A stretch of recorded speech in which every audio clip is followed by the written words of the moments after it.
Greek authorities have arrested dozens of people suspected of arson. They say some of the worst wildfires in recent European history were caused deliberately. But is climate change also to blame? And what is the European Union doing about it?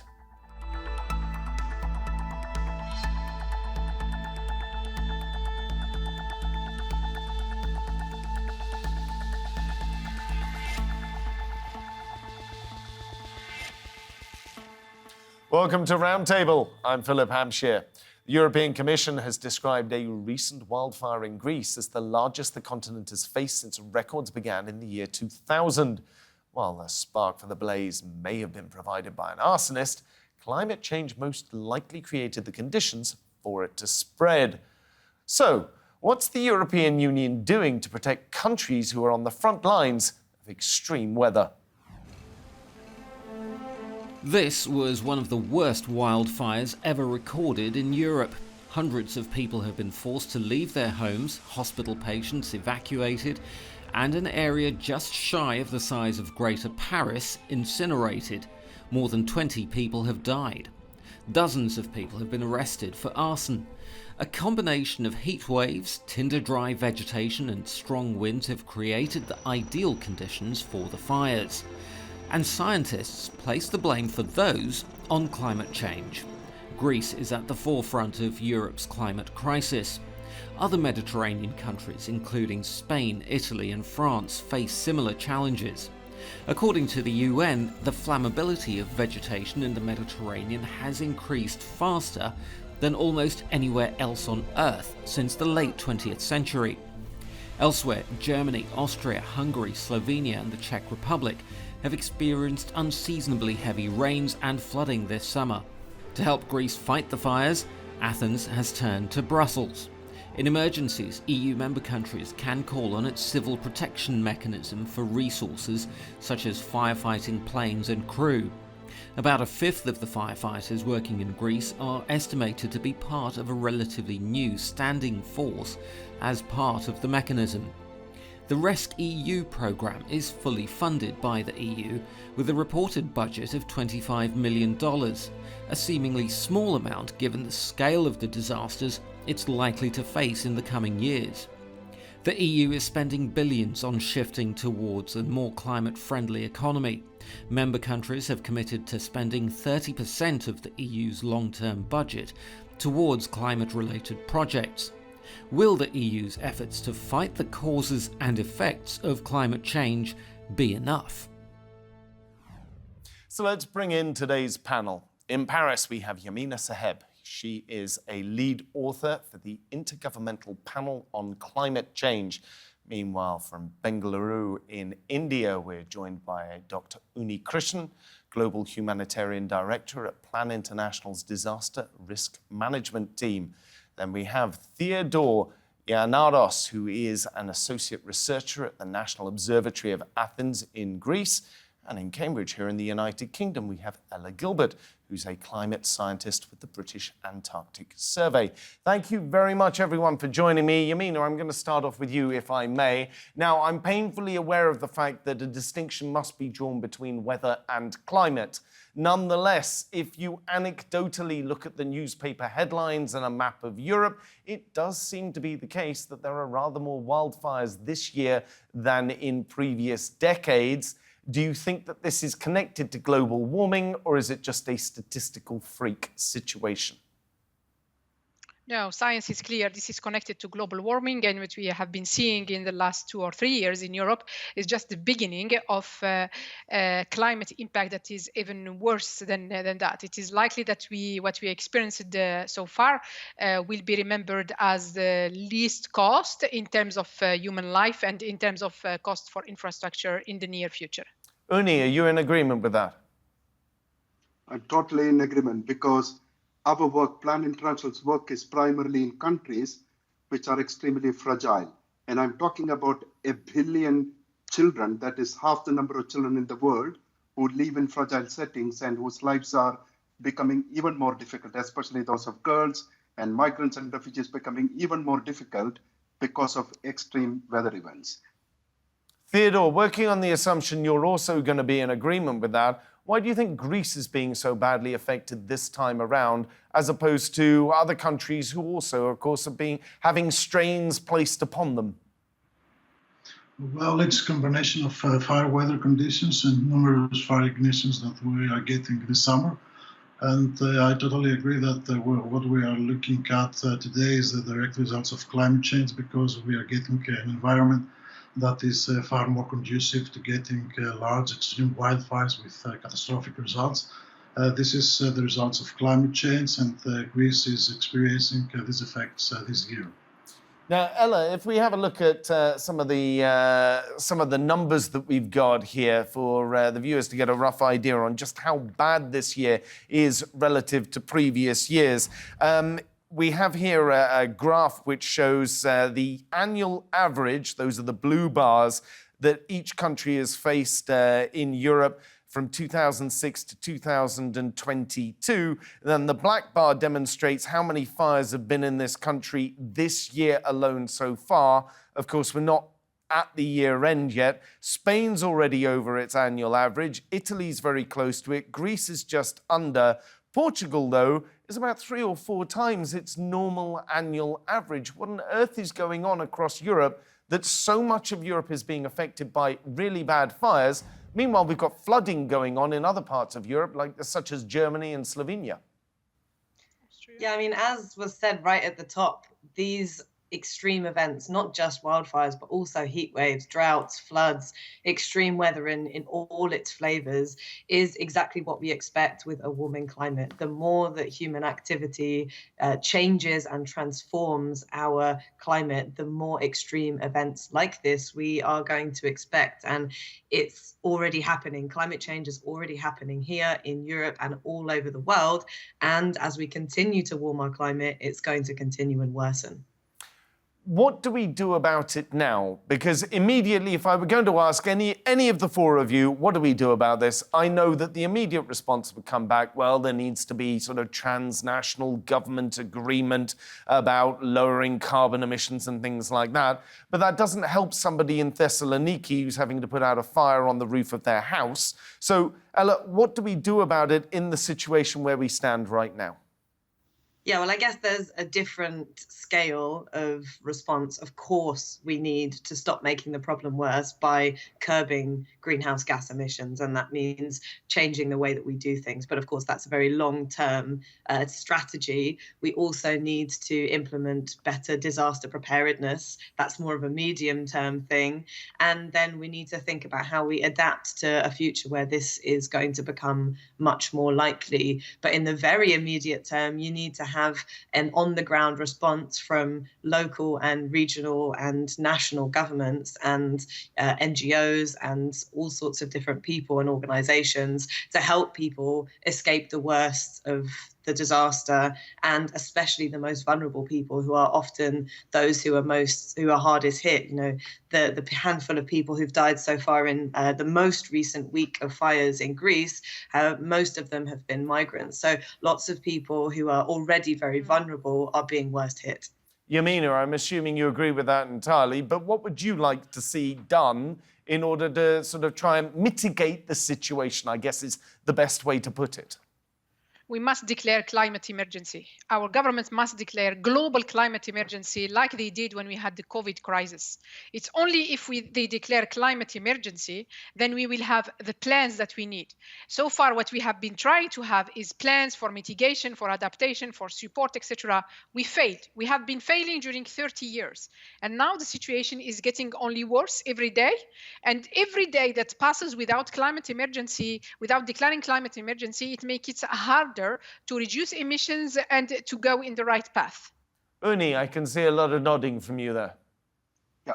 Yeah, I can. Let me try to put this in a perspective about what really happens in some of the low resource countries. And please remember, just tackling the climate related issues in Europe alone is not going to save the world or even Europe. You know, the warming affects everyone. For example, Plan International, we work in Somalia. I was actually in Somalia 2 times this year because the country is going through one of the worst hunger crises in perhaps 70 years. There has been no rain for about 4 years. So while giving food to people and making sure that people have access to food is absolutely critical, it's also time to start looking at climate smart agriculture, school-based gardens, preparing children.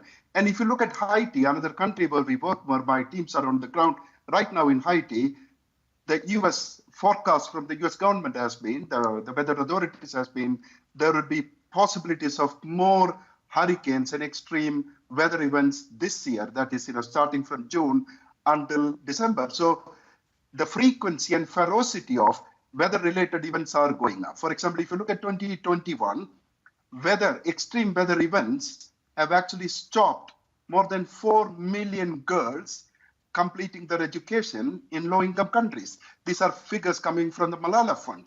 So I'm talking about the real face or the true face of this climate change and climate breakdown, which we see increasingly amongst poorer communities, migrants, and those who live in coastal zones and in areas which are more frequented by floods and storms, including droughts. That's another thing which is resulting in extreme hunger situations in the world. So it is absolutely critical to declare a global emergency, and politicians and the leaders must take this up seriously and act with a sense of urgency at the bigger picture level. At the same time, actions are also needed at the very local level, empowering local communities, children's groups, girls' groups, women's cooperatives, and so on, to address the immediate impact which we see in their daily life. Ella, I'm assuming you are in agreement on the fact that there needs to be a global climate emergency declared. Is that correct? Certainly. I mean, if that's going to kickstart the kind of urgent transformational change that we need to see, then absolutely. Isn't there going to be a problem, though, in the current environment that we're in, where we have just been through the COVID pandemic? There has been sort of 20% inflation in the economy. This is going to be expensive. Governments are going to have fatigue. Plenty of governments across Europe face the political problem of elections coming up. It's a perennial problem. There's a lot of debt out there. Is there not going to be a problem with trying to push this through society? Sure, but you know what's more expensive? Dealing with the problems associated with climate change. Climate impacts are already costing huge amounts of money and, most importantly, costing people their lives and their livelihoods. But that's only going to escalate as things worsen. So dealing with the problem now, I mean, ideally, we would have dealt with the problem a long time ago, but the next best thing is to deal with it now and implement policies that actually make a difference now, as opposed to waiting until some person in the future starts to take charge of the problem. And actually, what would be amazing would be governments, and not just governments, but leaders generally taking charge and showing leadership by really implementing transformational changes, the kind of changes that we need to really tackle this problem. Let me take this quickly across to Yamina, and then I want to bring Theodore in because I want to ask him about Greece specifically. Yeah, there is no money problem, actually. We have seen this when we had the COVID crisis. Unfortunately, the way we answered the COVID crisis was very unfair vis-a-vis of the global south. However, we know that there is no money problem because, for example, it's a question of rechanneling the money that already exists in the right direction. So the International Monetary Fund published a report in August showing then that $7 trillion of US dollars have been spent in subsidies in fossil fuels. Instead of writing that it's subsidies in fossil fuels, we should label them as subsidies to kill people, to kill life in this planet. These $7 trillion of US dollars should have been used for the climate emergency. And if you dig deeper, you could find much more money that is used to fuel the climate crisis. Theodore, I want to bring it across to you because you're actually in Greece. You know, the skies over parts of Greece over the last couple of months, there have been some horrifying stories. We have actually a before and after photo that they're bringing up on the screen right now, showing one of the forested areas outside Alexandroupolis, indicating before the fire, after the fire. It's just devastation. It looks like North Africa right now. So, Theodore, what is the mood like inside Greece? And is the government paying any price for this among the populace? Well, we're experiencing the second worst fire season in the history of Greece since 2002. The only worst fire season after this was the 2007 fire season. It's a really catastrophic fire season. We hold the very tragic record of having the largest wildfire in the EU history, with more than 80,000 hectares of land burned. It's a very devastating situation, and it's a sign that we need to change our approach on how we're managing such disasters related with weather, because wildfires are also fueled by weather conditions, and this year in Greece we have been getting all this very dry, very hot, and very windy weather that drives these wildfires. As far for the government, I'm not sure if they are getting the message that we need to change our approach to managing wildfires in Greece, unfortunately, because we are not actually seeing any real collaboration between what we call the operational agencies, the practitioners, and the scientific community in Greece. Unni, I realise you're not an India specialist, but you are in Bengaluru right now. India's in a very difficult position right now because it has to focus as an economy on the inequalities within its society and in trying to lift as many people as possible out of the poverty trap. Meanwhile, they've currently got a 52% increase on average year on year in terms of wildfires right now relative to the 20-year historical average. That's a bad position to be in, and it also affects, as you've already talked about, drought and inequalities via food shortages. So what does the Indian government do? And does the Indian government, given that it's a democracy, pay a price for this at the polls as well?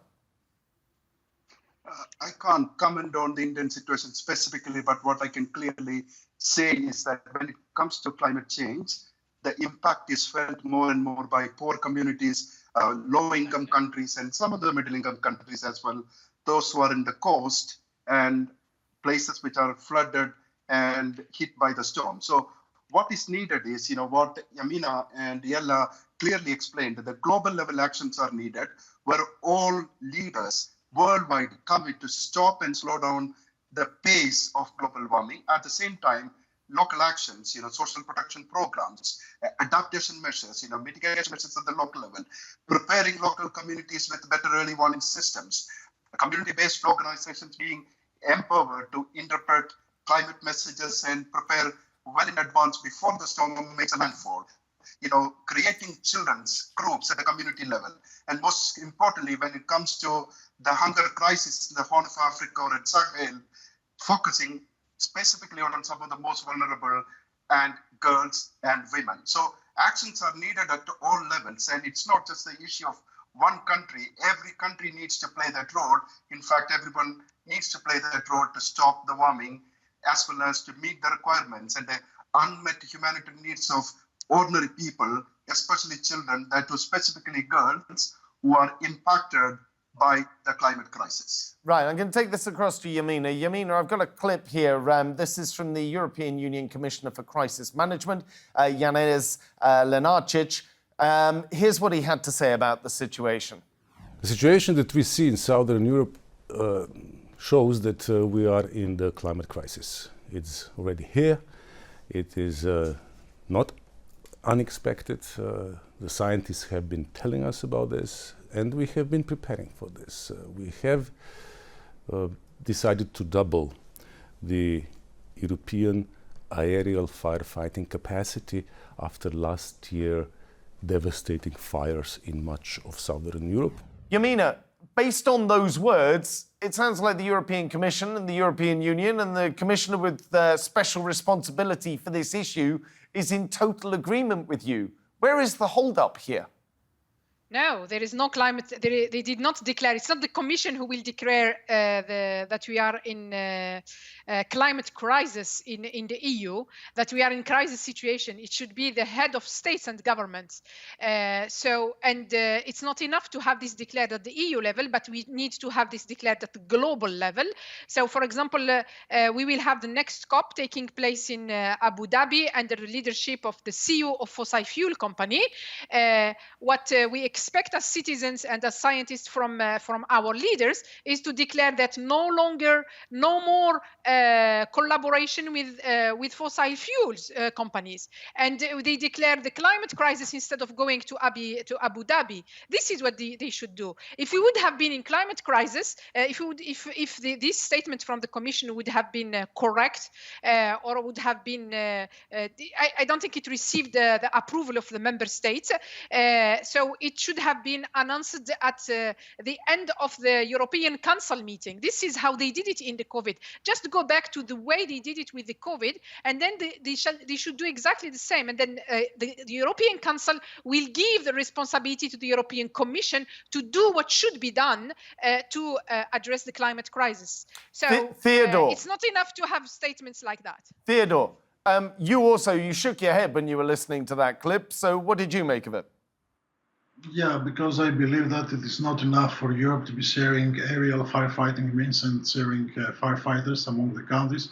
It is certainly useful, and we should continue doing that. But instead of only doing that, we should begin investing and exchanging real expertise, real knowledge, and changing the way we manage wildfires in our continent, because we need to begin by managing the landscape. We have the fire paradox, where we have been suppressing all fires, and this has also led to getting more fires.